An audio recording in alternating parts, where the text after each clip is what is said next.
या कुन्देन्दुतुषारहारधवला या शुभ्रे वस्त्रावृता या वीणावरदण्डमण्डितकरा या श्वेतपद्मासना या ब्रह्माच्युतशङ्करप्रभृतिभिः देवैः सदा वन्दिता सा मां पाद सरस्वती भगवती निःशेषजाड्यापहा।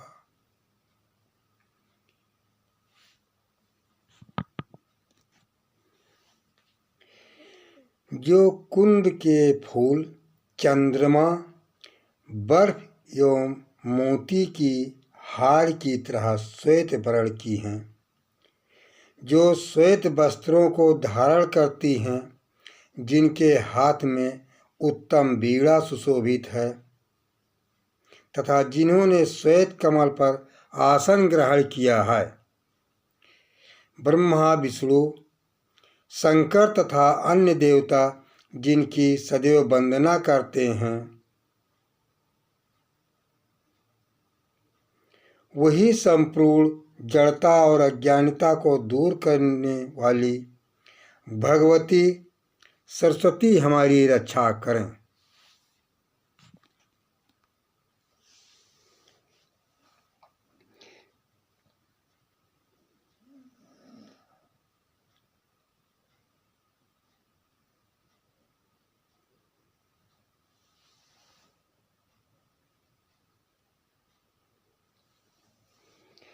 ज्योतिषी और राजा से बात होती है। महल के पीछे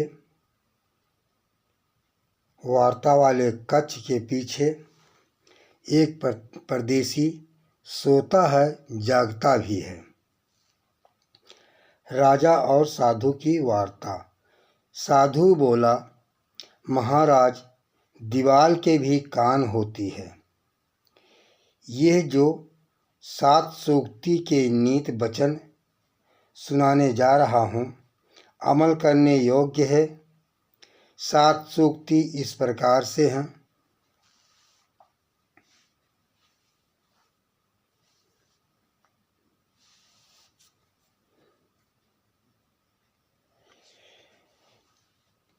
पहली सूक्ति, सूक्ति नंबर 1। संग चल्यो दुई बाट चल्यो, अकेले बाट चल्यो कबहू ना। संग चल्यो दुई बाट चल्यो, अकेले बाट चल्यो कबहू ना। कहीं पर यात्रा करना है, दूर सफ़र जाना है, एक के बजाय 2 जरूरी हैं। इसी पर राजा से वार्ता ज्योतिषी कर रहा है।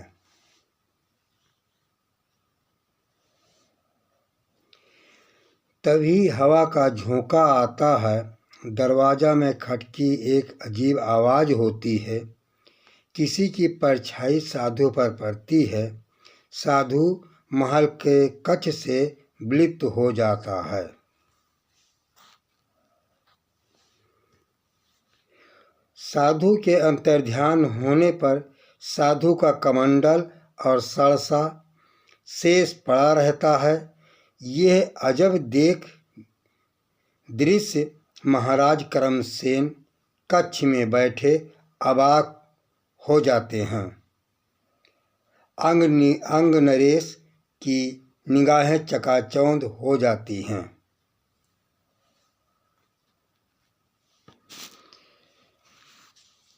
महाराज अंग नरेश करमसेन उस साधु पुंडरीक की वार्ता के दौरान साधु ने जीवन पर्यंत याद रखने वाली बात सूक्ति का नाम पद्य के रूप में क्रमबद्ध बताया था, किंतु सूक्ति का व्याख्यान शेष रह गया और साधु जब से महल के कक्ष से विलुप्त हुआ, अंतर्ध्यान हुआ, राजा सोच में पड़ गए।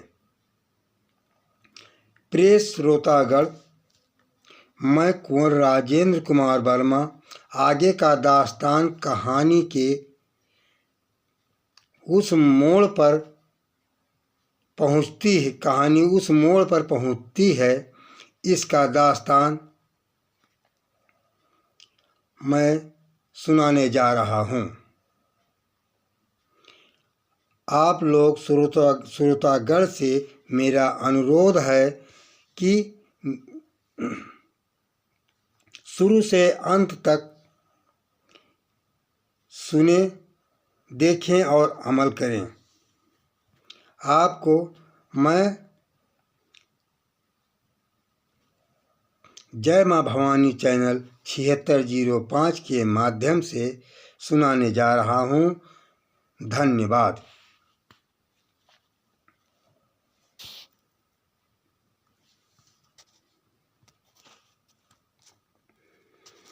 व्याख्यान। कहानी के आगे का दास्तान ये है कि कहीं दूर दराज का रास्ता पर जाना हो तो एक के स्थान पर दो व्यक्ति जरूर जाएं। अकेले कभी लंबी यात्रा या लंबी सफ़र न करें। कोई घटना किसी समय घटित हो जाए, बीमारी मुसीबत की घड़ी का समय निश्चित नहीं है। कहीं पर जाएं, कम से कम दो व्यक्ति जरूर जाएं। एक दूसरे का सहारा होना अति आवश्यक है।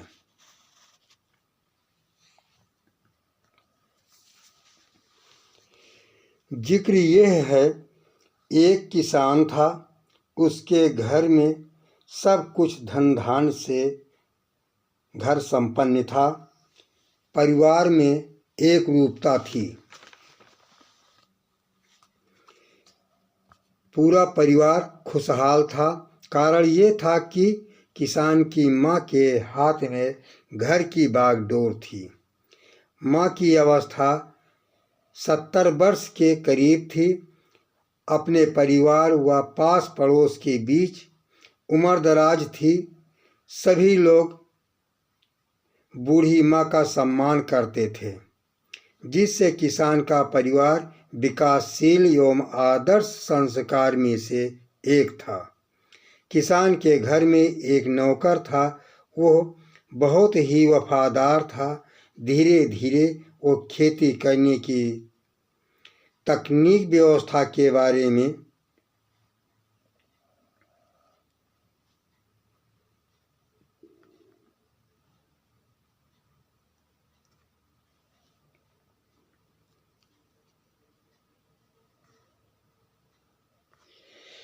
एक महारथी हासिल कर ली। वो नौकर जब कभी अपने घर जाता तो किसान की माँ एक जोड़ कपड़ा जरूर देती। वो 2-4 दिन अपने घर रहता और फिर वापस आ जाता था। उसे कोई काम बताना नहीं पड़ता था, वो स्वयं करता था। किसान के घर में कृषि से संबंधित सभी उपकरण मौजूद थे। बूढ़ी माँ के मार्गदर्शन से पूरा परिवार संयुक्त था।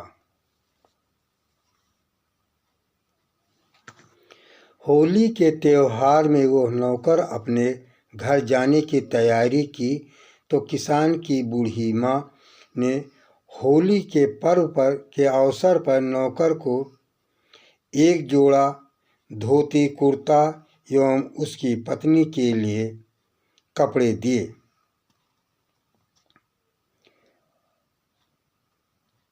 तो उसे घर अकेला जाने से बूढ़ी माँ ने मना किया। कहा कि एक के अलावा दो एक साथ जाओ। वो बूढ़ी माँ की बात अनसुनी कर किसान के घर से अकेले रवाना होता है। रास्ता पैदल का जो खतरे से खाली नहीं था। आगे घटना का इंजाम क्या होता है। गर्मी का महीना, दोपहर का समय था। बालू का रेत सूरज की सीधी किरणों से अधिक गर्म था। आवागमन ठप बंद था। चलते चलते वो आधा रेतीला रास्ता पार कर चुका था कि रास्ते में 4 चोर मिले और उस किसान के नौकर को घेर लिए। उसको मारे पीटे, पास में उसकी धोती कुर्ता एवं औरत के कपड़े जो बूढ़ी माँ ने दिया था उसको छीन लिए। चोर सब लूट कर वहाँ से रास्ते से गायब हो गए। अब वो बालू का रेत पार कर शाम को अपने वतन अकेले गांव पहुंचा। लाठी से पहुंची चोट से बेचारा कराह रहा था। घर जाकर रास्ते में हुई घटना, चोरों द्वारा मारना पीटना, वास्तव में वस्त्र रकम की लूटपाट का वृत्तांत घर वालों को बताया। तब वो सूक्ति उस बेचारे नौकर को याद आई कि संग चलो दुई बाढ़ चलो, अकेले बाढ़ चलो कबहू ना। इस पंक्ति पर ध्यान दिया और किसान का नौकर बूढ़ी माँ की अनसुनी बात पर रो रो कर बहुत पश्चाताप किया। इस प्रकार प्रिय कहानी के श्रोतागण ये सूक्ति इंजाम को ध्यान में बिठाए उपरोक्त सूक्ति पर अमल करें और अकेले लंबी सफ़र यानी यात्रा ना करें। लंबी दूरी तय करने के लिए एक के बजाय 2 साथी होना उत्तम है। वीडियो का विराम। वीडियो प्रारंभ से अंत तक देखने, लाइक करने एवं चैनल को सब्सक्राइब करने के लिए कोटि सा धन्यवाद। कुंवर राजेंद्र कुमार वर्मा, माध्यम जय माँ भवानी चैनल 7605। जय हिंद, जय भारत।